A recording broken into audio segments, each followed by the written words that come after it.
She tugged my shirt. Not hard, not playful, just enough to make me stop moving. "Don't pretend you don't want me," she said. And then she laughed, like she was joking. Except she didn't sound like she was. That was last week. I still hear it sometimes when I'm closing the shop, the soft scrape of her voice against the quiet. I work in a small neighborhood repair shop. Mostly old fans, radios, the occasional laptop.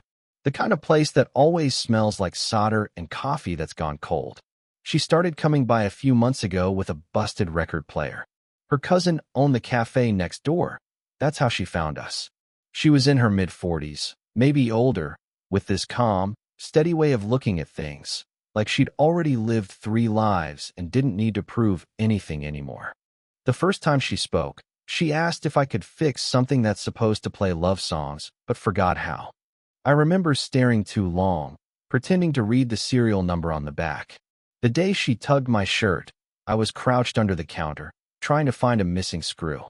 She was standing beside me, close enough that her perfume mixed with the smell of oil and dust, vanilla and rain. She leaned forward to hand me the screwdriver, then pulled back at the last second, teasing, holding it just out of reach. When I stood, we were too close. My shoulder brushed hers. She didn't move. Her cousin, the cousin, was in the front, talking on the phone. Loud, impatient, half listening. She was the one who said it. The one who'd been watching me look at the woman, her older cousin, more than I should have. "Don't pretend you don't want her," she said first, quietly. Then, grinning, "Or maybe you just don't want me?" Her voice was mocking, but something in it made the air go tight. That's when she tugged my shirt. I laughed it off, said something about needing to finish the repair, but I couldn't look at either of them after that. That evening, when I locked up, she was still at the cafe next door, sitting by the window with a cup of tea, reading something small and worn. Her cousin had left. I should have gone straight home. Instead, I lingered outside, pretending to text someone, waiting for her to look up. When she finally did, she smiled, just barely. The kind of smile that doesn't reach the eyes, but still feels like a secret. She gestured toward the record player bag sitting beside her and mouthed, "You fixed it?" I nodded. She lifted her tea in a tiny, silent toast, then went back to her book. That night I replayed that moment more times than I want to admit. The way her voice dipped when she said love songs. The way her fingers brushed mine when she handed me the screwdriver, slow enough that it couldn't have been an accident. And that laugh, low, knowing, almost sad. I don't even know her first name. Not really. Just the one her cousin calls her by, Dia. But I know how she looks when she's trying not to smile. I know the sound her bracelets make when she reaches for something. And I know that since that day, I've been fixing everything slower, like maybe she'll walk in again before I'm done. I keep thinking about that line, "Don't pretend you don't want me." She said it like a joke. But some jokes don't fade when the laughter ends. She came back on a Tuesday, the kind of day that feels half asleep. Rain had been threatening all morning, hanging low over the city like something unsaid. "Do you still fix things that shouldn't be broken twice?" she asked, holding up the same record player. I smiled before I could stop myself. "Guess that depends who broke it." She looked at me for a second too long, then set it on the counter. Maybe it just needed a second chance. There was a faint crack in her tone, hidden under the casual words, the kind of weariness you only notice when you've listened too long to silence. While I unscrewed the back panel, she stood nearby, arms crossed but not defensive, more like she was keeping herself together. Her bracelets caught the light every time she shifted, the sound barely audible over the low hum of the fan. I tried not to stare, tried to focus on the gears, the wires, the quiet rhythm of something being mended. But she kept drawing my eyes, not because she was beautiful, though she was, but because she looked like someone trying not to be remembered. "Busy day?" I asked just to fill the air. She gave a small, distracted laugh. Just loud. "You ever notice how people talk more when they don't want to say what's really wrong?" I nodded, pretending to understand. But her eyes flicked toward me like she wanted me to answer, then away again, quick, regretful. A few minutes passed in comfortable, almost silence. She reached out once to steady the player when it slipped, her hand brushing mine. Her fingers were cool, her nails short, one with a faint chip of red polish left. That tiny imperfection caught me off guard, like proof she wasn't untouchable. "Sorry," she murmured. "It's fine." It wasn't. My chest felt too tight for it to be fine. When the repair was done, I showed her how the needle had loosened, how to adjust it. She listened carefully, watching my hands more than the machine. Her expression softened, not smiling, but unarmored, just for a moment. "You're patient," she said. "I try to be. That's rare." She said it quietly, like she hadn't meant to let it slip. Then she straightened, as if catching herself in something she shouldn't have revealed. The rain finally started outside, light, steady, a whisper against the window. She stood at the doorway, hesitant to leave. "You know," I said, before I could stop myself, "you don't have to rush back into the noise." She turned, eyes reflecting 1,000 thoughts I wasn't supposed to see. For a second, she almost stepped closer, almost said something. Then she just smiled, faint, resigned. "You shouldn't say things like that." And she walked out, umbrella unopened, rain in her hair. That night, the record player worked perfectly. Still, I couldn't shake the feeling that something else had come loose, and this time, I didn't know how to fix it. The rain had been relentless that night, the kind that soaks sound, making the city feel smaller, closer. I went to the cafe anyway, telling myself I just wanted tea. The truth, I wanted to see her again. The cafe lights were dimmer than usual, one bulb flickering over the counter. She was there, sleeves rolled up, hair tied loosely, cleaning the espresso machine. It was late. Her cousin had already left. "You came out in this weather?" she asked without looking up. "Couldn't sleep," I said. She glanced over her shoulder, half smiling. "Insomnia or guilt?" "Maybe both." That made her laugh, soft, unexpected. She wiped her hands on a towel and sat across from me, her movements unhurried, like the rain had given her permission to pause. The silence between us wasn't empty. It was heavy, the kind that hums with what both people are pretending not to feel. "Do you ever think about leaving?" I asked. I don't know why I said it. Maybe because she looked like someone who'd tried and failed too many times. Her expression flickered, surprise, then defense. "Leaving what?" "The noise," I said. "The routine. The place that keeps you comfortable but not alive." She looked down at her hands, fingers tracing the rim of her cup. "You talk like someone who hasn't learned what staying costs." For a second, I wanted to reach across the table, to still her hand. Instead, I just watched it tremble slightly, then stop. A flash of lightning lit the window. The power flickered, the cafe went dim, and for a heartbeat we were shadows facing each other, outlines and breath. "You should lock up," I murmured. "I should," she said. But she didn't move. The rain intensified, drumming harder on the glass. She finally stood, walked to the counter, and grabbed the keys. When she turned back, her eyes met mine, tired, guarded, but searching for something neither of us could name. She opened her mouth to say something. Then her phone buzzed on the counter. A name lit the screen. She stared at it, didn't answer. The sound of it vibrating filled the room. "Someone waiting?" I asked. She shook her head, but the hesitation in her silence was answer enough. "Not anymore," she said finally. "Just old echoes." The words landed somewhere deep. When the rain eased, I stood to leave. She followed me to the door, holding the keys loosely, like she might forget what they were for. "Be careful," she said. "You too." The wind pushed rain between us, a thin veil of water and light. For a second, I thought she might reach out, tuck my collar, touch my hand, something small and unspoken. Her fingers lifted halfway, then dropped. I almost said her name. Almost. Instead, I stepped out into the storm.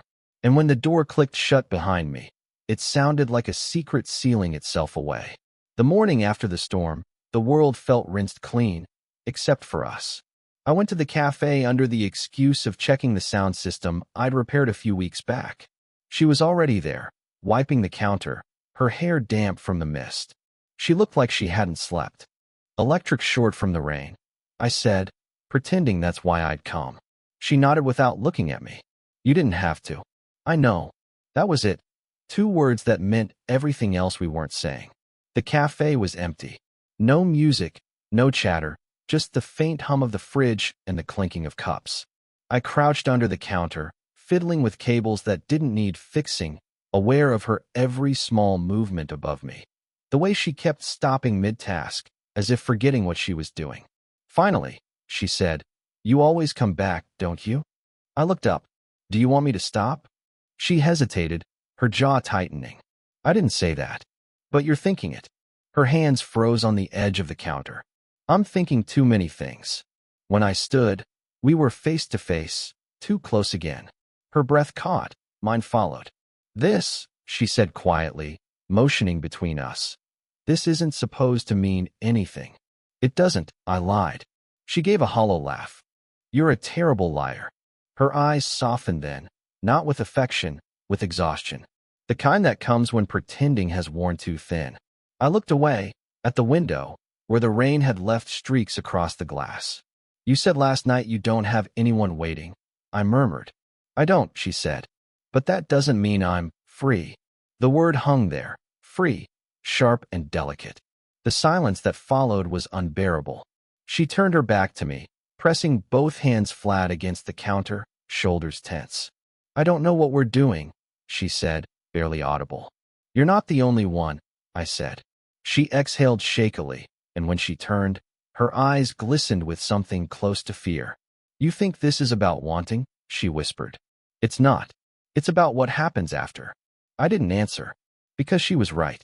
Because every second near her felt like standing too close to something beautiful and burning. I started packing my tools, slower than necessary, hoping she'd say something, anything, to make staying make sense. Instead, she said, "You make it hard to remember who's supposed to be older." I froze. The words landed heavier than they sounded. She realized it too. Her lips parted, like she wanted to take them back. But it was too late. The air between us changed, not warmer, not colder, just different. She finally said, "Go, before I say something worse." I wanted to. I didn't. When I finally stepped outside, the door's small bell gave a single, lonely chime, the sound of something ending or almost beginning. That night, her voice echoed in my head. "I don't know what we're doing." And for the first time, I wasn't sure I wanted to know. Not at the cafe. Not passing by the shop. Not even a glimpse through the window where she usually sat. The silence of it felt wrong, like something missing from the air itself.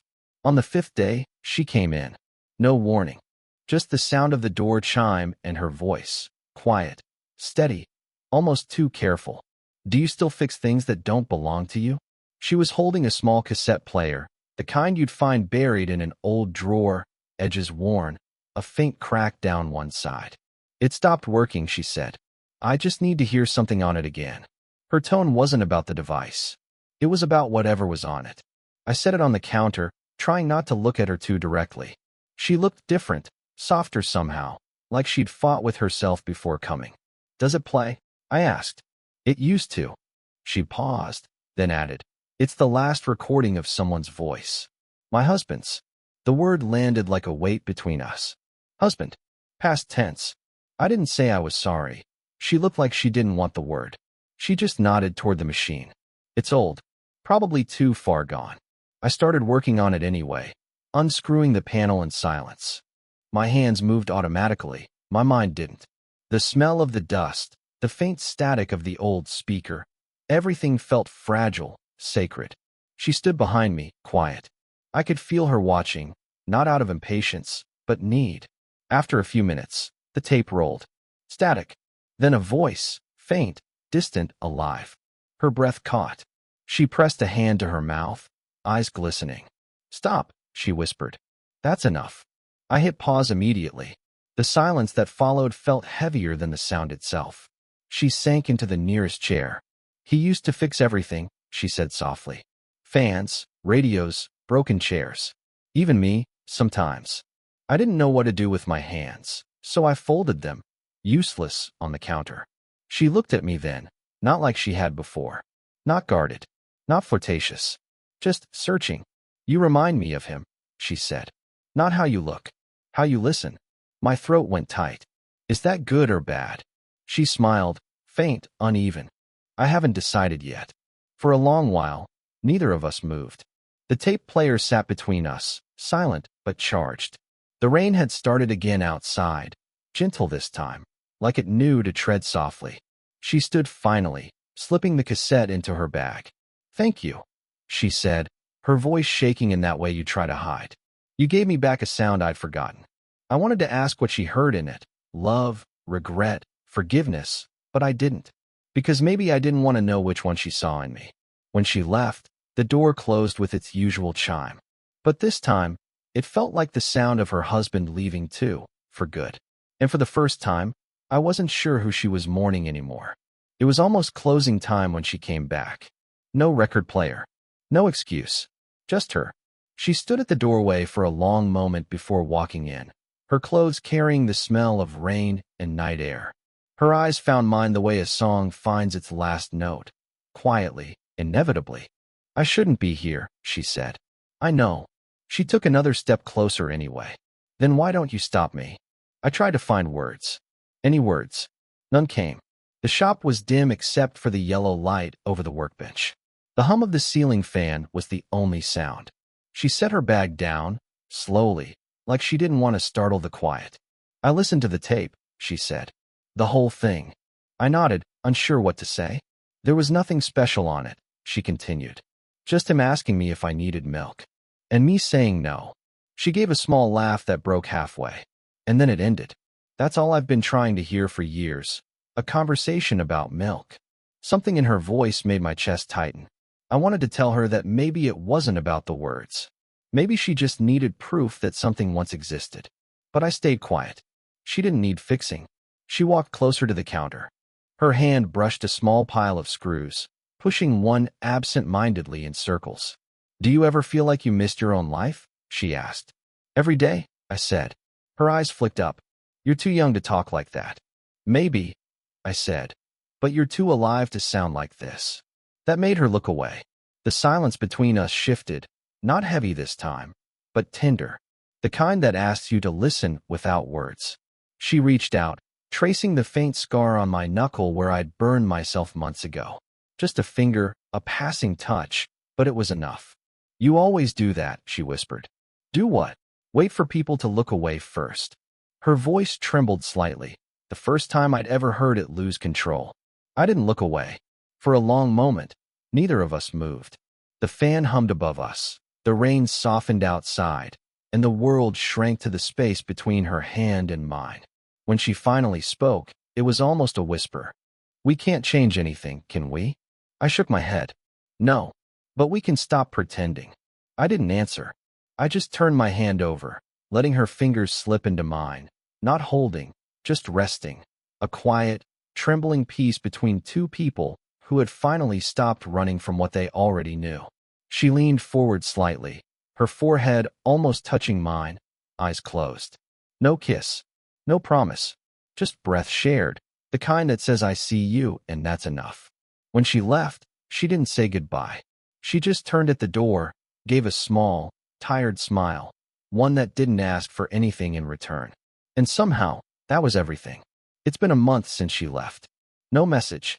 No visit. Not even the sound of the cafe door opening across the street. Just the kind of silence that fills the shape someone leaves behind. Sometimes I think I see her, in the reflection of a passing car, in the quiet hum of a song playing next door, but it's always just memory replaying itself in disguise. The record player still sits on my shelf.